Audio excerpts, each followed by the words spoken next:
작은 문제를 큰 문제로 만드는 사람도 있지만 큰 문제도 별것 아닌 것으로 여기는 사람도 있습니다. 사소한 문제를 크게 생각하면 접신물에 코 박고 죽을 수 있고요.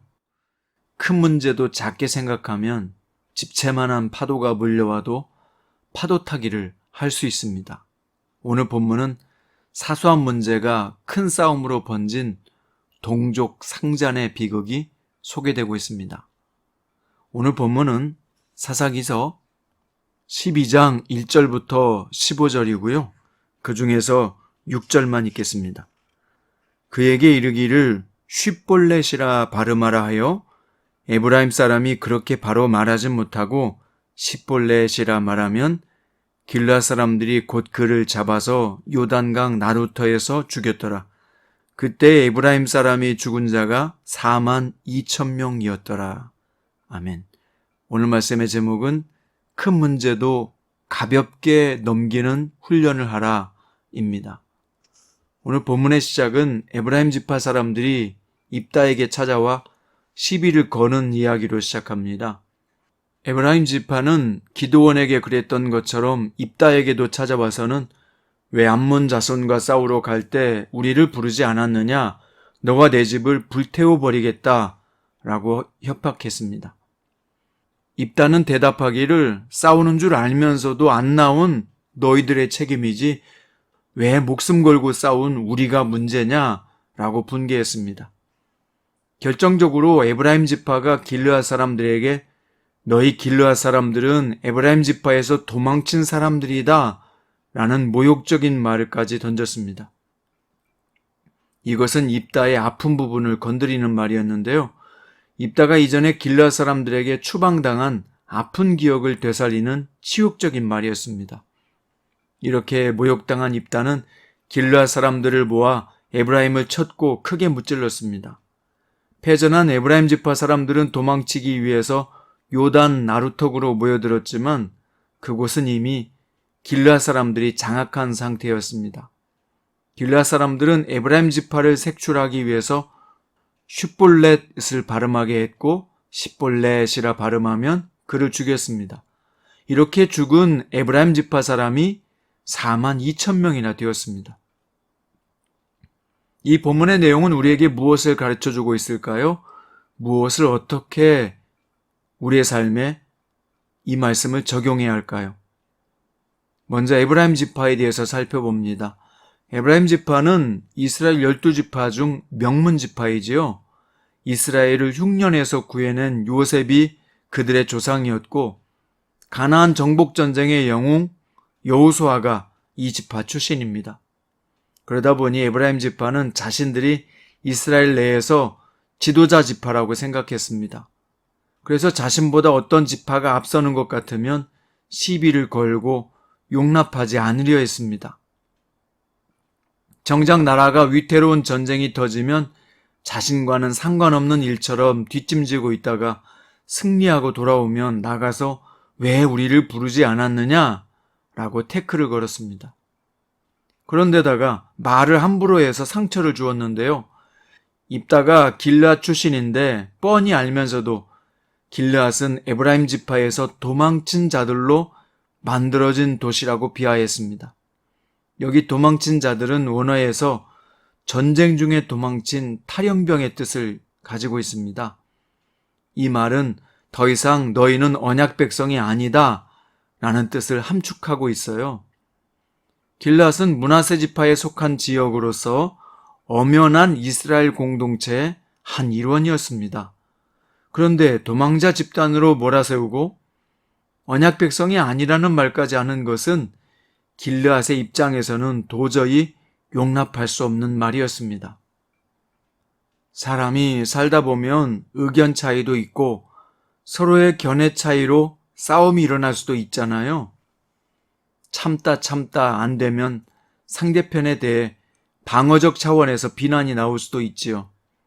그런데 아무리 화가 나는 경우라도 상대에게 굴욕감을 주거나 모욕하는 말을 하는 것은 삼가해야 합니다. 그런 말은 상대에게 참을 수 없는 분노를 일으키게 하여 이 정도까지 되면 화해는 정말 어렵게 되기 때문입니다. 다툴 수는 있고 잘잘못을 가르기 위해서 서로 언성이 높아질 수도 있습니다.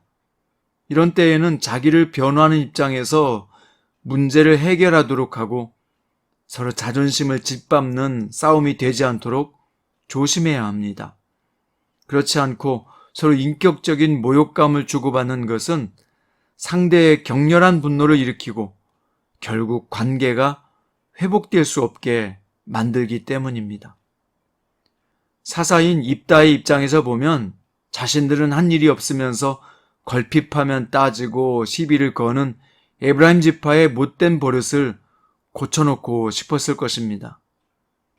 괜한 일에 트집을 잡고 시비를 걸 뿐만 아니라 모욕적인 말까지 서슴없이 하는 에브라임 지파는 혼이 좀 나야 합니다.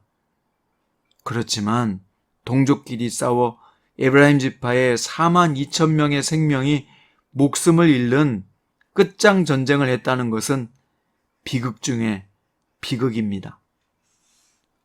입다나 길르앗 사람들에게 싸움의 대상은 에브라임 지파가 아니었습니다.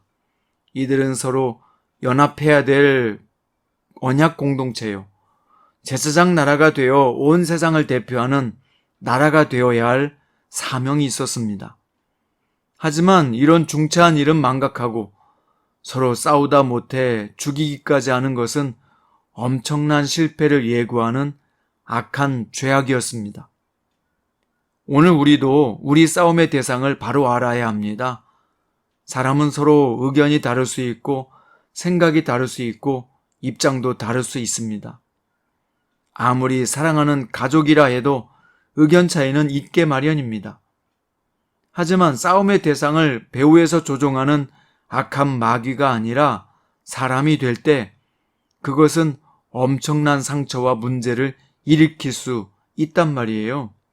특히 서로 사랑해야 될 신앙 공동체 안에서 싸우면 깨춤을 추고 좋아할 것은 악한 마귀밖에는 없습니다. 우리의 싸움은 우리를 멸망시키려는 사탄의 세력이며 하나님을 대적하는 불의한 세력과 타락한 문화입니다. 에베소서 6장 12절에서 우리의 씨름은 혈과 육을 상대하는 것이 아니요 통치자들과 권세들과 이 어두움의 세상 주관자들과 하늘에 있는 악의 영들을 상대함이라 말씀하셨습니다. 우리의 싸움의 대상은 배후에서 조종하고 역사하는 마귀와 그를 추종하는 세력입니다. 그러니 사람을 미워할 것도 증오할 것도 없고 서로 모욕적인 말을 주고받으며 상처를 깊게 받지 마십시오. 누가 뭐라고 말해도 자꾸자꾸 그렇게 생각하나 보다. 그 사람의 입장에서는 그럴 수도 있지 라고 생각하면서 중대한 일도 가볍게 넘기는 훈련을 해야 합니다. 사소한 싸움도 문제를 삼으면 커지지만 큰 싸움도 가볍게 넘기면 아무것도 아닌 일로 넘어갈 수 있습니다. 큐티 가족 여러분, 우리도 오늘 에브라임 지파와 길르앗의 동족이 서로 죽이는 전쟁을 보면서 깨달아야 할 점을 분명히 합시다. 오늘도 남을 비판하고 비난하기 전에 내 잘못, 내 실수, 내 허물은 없었는지 점검하고 조용히 주님 앞에 내 분노와 상한 감정을 내려놓읍시다. 오늘 또 공격 무기를 내려놓고 주님께 나 자신의 권한을 맡겨드리는 우리 모두가 됩시다.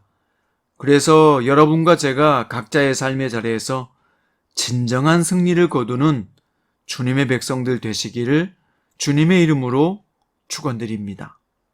기도하십니다. 사랑의 주님, 오늘 우리는 길르앗과 에브라임의 잔혹한 전쟁을 보았습니다.